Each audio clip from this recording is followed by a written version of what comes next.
a truly historic milestone for the European Union, including Spain, as well as for the United Kingdom and Gibraltar. Con este acuerdo desaparecerá la verja, el último muro de la Europa continental. Gives the people of Gibraltar the certainty they need. Because Gibraltar didn't want to leave the European Union in 2016. We are part of the continent of Europe. A Brexit border that's been left behind. I'm standing where Spain meets Gibraltar, a British overseas territory. That means in the Gibraltarian Parliament they make all the domestic laws and policies. But the United Kingdom still holds power over defence and foreign policy, including relations with the European Union. The 38,000 people who live here were left in limbo for more than 5 years with no post-Brexit deal to cover the movement of goods and people in and out of Gibraltar. The only slice of British soil that shares a land border with the European Union, that in fact presents problems for over half of Gibraltar's workforce that make the daily commute across the frontier. Now, finally, a deal. Giving us a breakdown is journalist Walter Finch. The huge rock, of course, very famous not least because of the military garrisons that are here, the strong defence presence by the British military.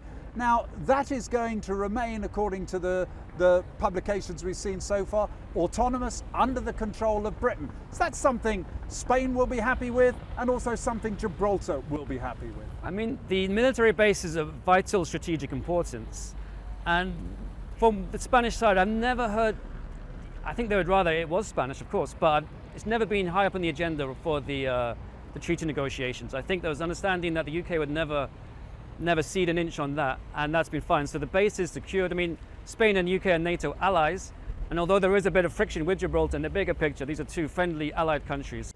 This new deal describes the border as being fluid. What do you think that means in reality for the future? It's what they've wanted for all these years. I think the border will still be there as you can see it, but instead of having to stop and show your IDs, and if you have the wrong passport, getting a stamp, you'll just drive straight through. They're also talking about in this deal a bespoke customs and goods arrangement. Again, do you have any sense of what that means? This is the other big leg of the negotiations, because Gibraltar is quite famous for having or being a low tax jurisdiction. So that means, among other things, that there's no VAT. So certain goods, luxury goods, tobacco and fuel, petrol is cheaper. So I live in Línea. I drive over to Gibraltar to fill my car up. It's much cheaper. But this causes, they don't like this in Spain, in Madrid specifically. They believe that it takes away business and investment from the Campo de Gibraltar, which is the area of Spain next to Gibraltar. And it all gets effectively robbed in a beggar thy neighbour kind of system by Gibraltar. So they've long argued for a harmonisation of the fiscal regimes. And do you think that is part of the deal, that effectively people in Gibraltar will see an increase in their taxes to match the taxes in Spain on goods? This is one of the big questions. It seems like that. In the joint statement, it's spoken very vaguely about these things. But I think we're going to see increase in price of tobacco. This one was mentioned. Because at the minute there's long been a bit of tobacco smuggling between Gibraltar and Spain, so probably tobacco prices will go up, but it seems that petrol will go up, and that's a big business in Gibraltar, the bunkering business, because it's an important port. Ships are coming and going and they come here to refuel, and if Gibraltar has to pay more taxes on fuel, that could effectively kill quite a few, or at least injure or wound a lot of sectors in Gibraltar if they have to equalise their tax rates with Spain. At the airport, where there's a big change, so we think, is that as people arrive at the airport, they will be checked both by Gibraltar, where the airport is located, and Spanish officials. That's quite a big deal, isn't it? So this has been the big bone of contention in the negotiations. The problem was that neither side would compromise on their red lines, which effectively was Spanish boots and Gibraltar territory, checking the airport and checking the port. That now there will be dual checks. Gibraltar officials will check people and have full control of Gibraltar's border and immigration, and the Spanish police will enforce the Schengen border checks. So I suppose when you land at the airport, you'll have two sets of controls. Walter Finch from the Olive Press, thanks very much for joining us here at the frontier with Gibraltar. It's been a pleasure. But what do the people directly affected by the deal make of it?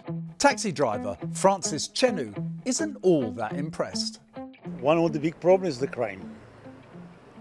And what do you mean by that? Will crime go up? Is that your worry? 100%. Look, now you can leave my taxi with the key and the money. I'm going to buy the coffee, half an hour, 1 hour, and not close the door. The windows open, the car is open, the key is in ignition. When they open the border, the story is going different because there has nobody to control the border. You can take the car, cross the border, take the money, nobody to stop you. Will it make your life easier? Will more people want to be in your taxi because they come here? Maybe have more people, maybe. Not much more because everybody has an ID card to cross the border. It's only more for business people, it's more easy. Come from Malaga to the airport, straight to the business office, back to the Malaga. Yes, for business it's very good, excellent. But for actual people, Gibraltarian, I think everything go out the price. The food, alcohol, cigarettes, houses, everything will increase. You will know, of course, the border between Spain and Gibraltar was closed during Franco's regime back in 1969 and remained closed for 13 years until it was partially opened in 1982. Tell me, what was life like here during that time? It's not hard. It's people more close, like the family all together. It's going camping up the rock on the beach. I make barbecue. It's more friendly. And the income weekly is more money because 2 jobs. You're working your job maybe by the dockyard, the police will finish the job, you're working part-time job. The fire brigade, that was the same, finish the job, the fire brigade, going to work in delivery and make a lot more money. So are you happy overall that the deal will be a good thing for Gibraltar, or do you feel it's a bad thing for Gibraltar? It's good for business, it's bad for people of Gibraltar. For other Gibraltarians, it's music to their ears. Stephen Noni Balilio runs the Musicians Association. Will this actually make life easier for musicians to go and play in Spain and come here? Do you see a benefit to it? There is a lot of benefit. Before you, even a band from Spain, if they have to come to Gibraltar, they have to fill in a form with the serial numbers of all the instruments they got, then check it out. It was a long thing they have to do. It takes ages in the border, and then local bands to go there to Spain, they won't allow us to take the equipment. So we always have to find a way to share or to pass the things on the border as we can. And obviously with this news, I think it's going to be a lot positive because now we can go to Spain to play with our equipment without having to go through that hassle. So it's taken many years to sort this out since the Brexit referendum. It's some 8 years. I mean, does that frustrate you that it's taken so long, or are you just pleased it's happening? Oh, it's not, people forget. They say that's Brexit, but it's not Brexit. It's been happening since we opened the border since 1982. So this is nothing new to us. We knew it was going to be difficult. There will always be something that will stand in the way. This time it's Brexit. I'm sure that most Gibraltarians are still not sure how this is going to work because Spain will always find an excuse to make it difficult. But with this agreement that it's with the EU, that's slightly different. Maybe things can be done properly with good faith in both parts. Do you trust the British government to stand by Gibraltar, both now and in the future? I trust in our politicians who will always think about Gibraltar first, and they will do everything possible. The SLP, GSD, at the end of the day, they're all the same. They all look for Gibraltar first, even if they have their differences. But when we're talking about Gibraltar and our foreign affairs, we stick together. I've just got used to the uncertainty of the situation and I've just got on with it. Still, others, like artist Jerry Martinez, are withholding judgment until the full picture emerges. This deal that everyone's very excited about, because it's going to open the fluid border, will it change your life significantly? At present, I don't think it will. Obviously, we're all worried about security. You know, I think that's probably first and foremost in our minds. But having said that, I've got a lot of good relationships with Spanish artists and friends. I used to live in Spain for 4 years.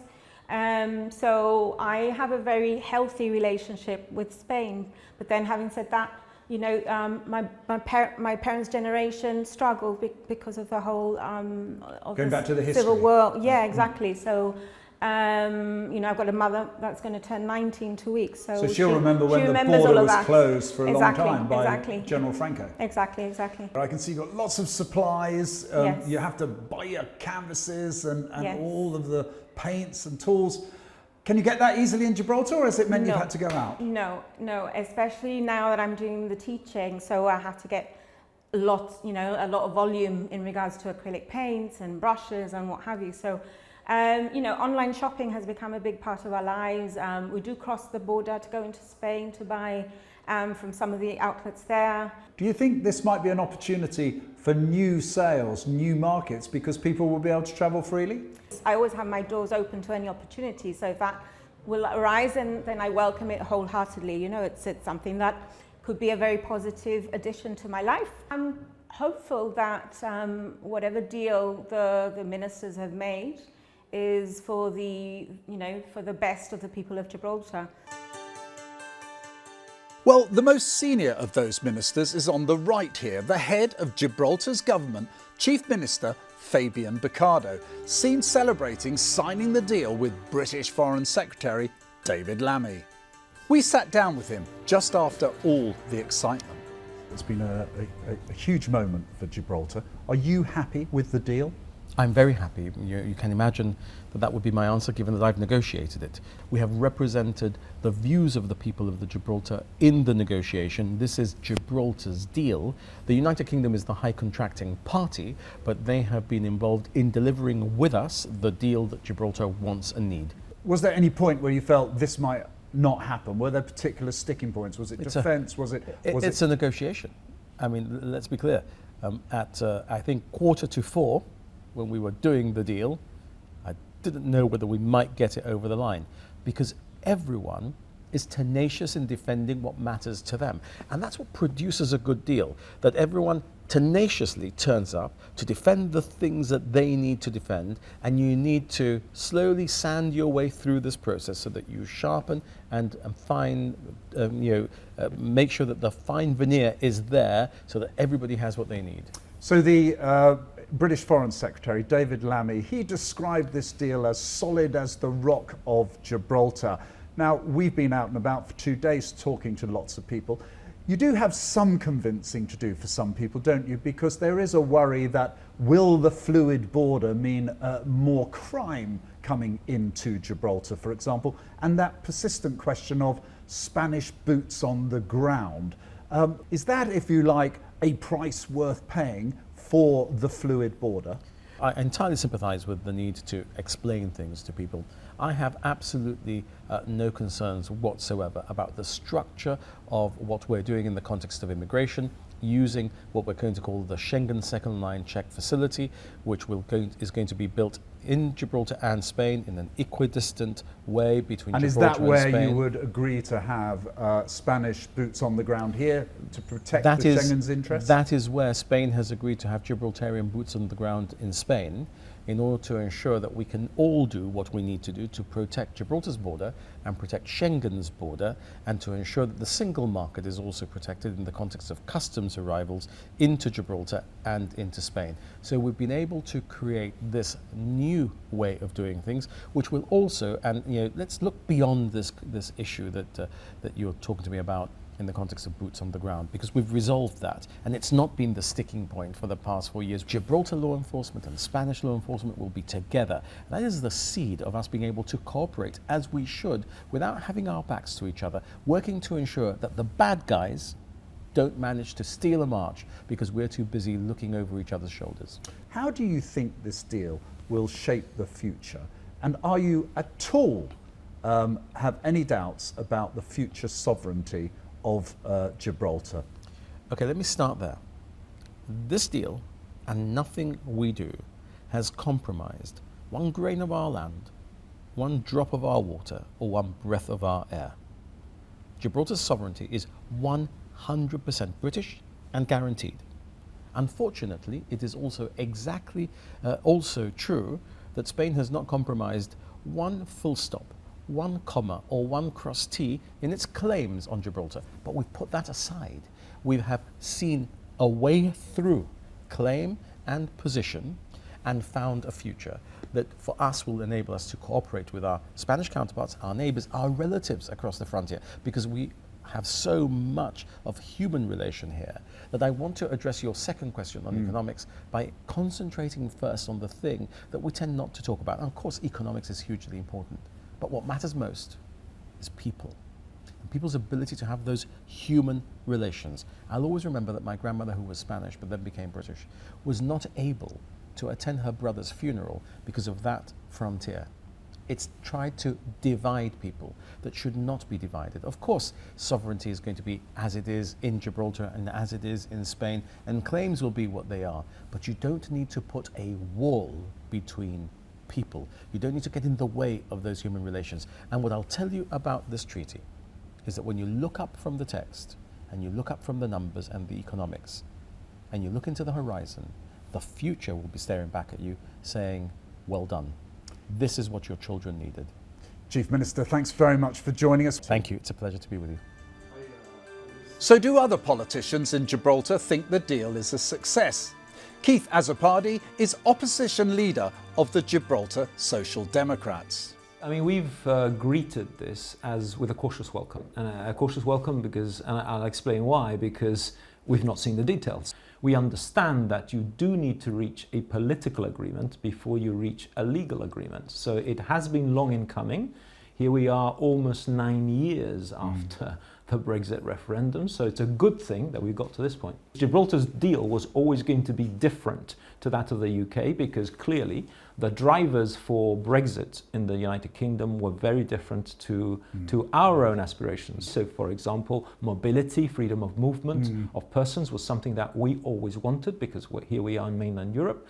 And it's one of those things that was not a UK objective. Do you think that if you do end up with police officers from Spain at those ports that we've talked about, that is a price worth paying for the well-being of your people and the improvement of their lives and economic well-being? There are red line issues on security, on sovereignty, jurisdiction, control, on boots on the ground. There are issues of navigation and monitoring of our waters, for example, that need to be done by Gibraltar authorities, we feel quite strongly. All of those are going to have to be put alongside the prize of mobility, of possible economic benefit, social benefit, of having a lasting new relationship with the European Union, recognizing where we are geographically. How do you think this will shape the future of Gibraltar? We see the value of having a lasting new relationship with the EU, better than no deal. That doesn't mean that anything is better than no deal. That's why we need to make the judgment. That's why we're cautious at the moment. But certainly we're on the right track, we would say, and we want to see the detail. Borders have two sides, of course, and this has been just as much of a headache for many of Gibraltar's Spanish neighbours. We're at the town hall of La Línea de la Concepción. This was October last year, where locals took to the streets to protest how long it was taking to agree a deal. We met the mayor, José Juan Franco Rodriguez. There is a marvellous statue at the frontier which is a tribute to the Spanish workers who cross into Gibraltar. How important is Gibraltar to the economy of La Línea? Para nosotros, la relación de la economía de la Línea con la de Gibraltar es fundamental. Hoy en nuestra ciudad viven aproximadamente unas 72.000 personas, de las cuales 11.000 están trabajando en Gibraltar. Como te puedes imaginar, eso supone una fuerza laboral muy importante que depende de los ingresos que obtienen en Gibraltar para vivir. Por otro lado, una empresa de nuestra ciudad, de media, tiene 1/3 de su facturación con clientes gibraltareños. Por lo tanto, el anuncio que se ha efectuado de que va a haber un libre tránsito entre la Línea y Gibraltar, para nosotros es una noticia muy buena y muy importante. How difficult has it been for your residents in those 5 years? Ha pasado un poco de todo. La situación económica ha sido la misma, pero con dos problemas. Uno, ha habido empresas que estaban en Gibraltar y que se han tenido que marchar a otros puntos de Europa, con lo cual se han perdido puestos de trabajo, no de forma dramática, pero en algunos casos se han dado. Y después, por otro lado, nos hemos encontrado que en algún momento concreto se han producido controles en los pasaportes o las tarjetas de identificación, DNI y demás, y se han provocado colas. De hecho, en el mes de octubre tuvimos un incidente en el sentido de que el 11 de noviembre iba a entrar en vigor el control biométrico de las personas que vinieran de Gibraltar a España, y antes de la fecha prevista empezó un control de pasaportes por parte de la policía española y se acabó generando un colapso importante. Aquello solo fue durante una hora y la cola que se alcanzó fue enorme. Así que bueno, creo que era un ejemplo de lo que podía haber pasado si no se hubiera alcanzado el acuerdo que ahora estamos comentando. Do you feel you were forgotten, left behind by both London and Madrid? Yo creo que el acuerdo ha tardado tanto tiempo porque había cuestiones muy, vamos a llamar, espinosas o complicadas. Fundamentalmente, el control que tendría que efectuar Unión Europea, a través de España, de acceso al espacio Schengen en lo que es el puerto y el aeropuerto de Gibraltar. Creo que eso es lo que más trabajo ha costado.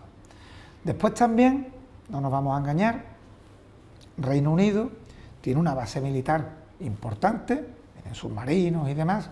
Creo que eso también ha pesado bastante, porque creo que el principal interés de Londres era el militar.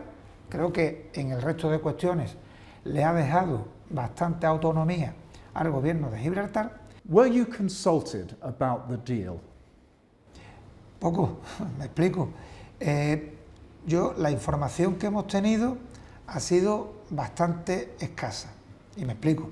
Hemos tenido cauces de información, vamos a llamar informales, tanto con el gobierno de Gibraltar como con el gobierno de España.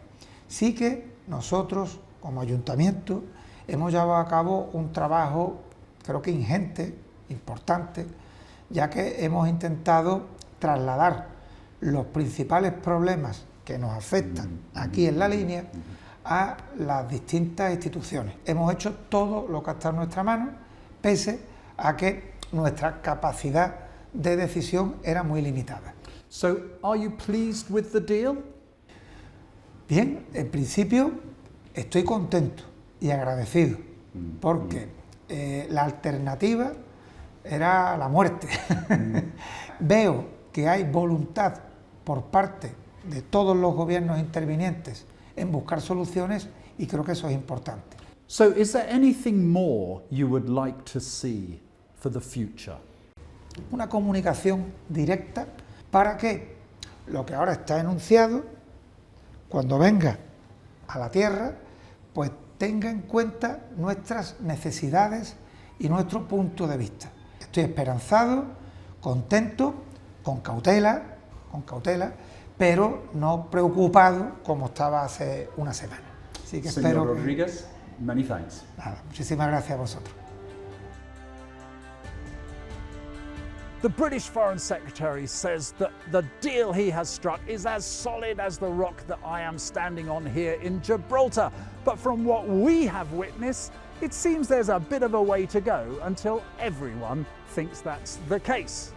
In the meantime, thanks to all my guests for joining me here, and if you want to follow more lively debate, you can do that on X at Westminster TRT. But for now, from me and all the team, thanks for joining us.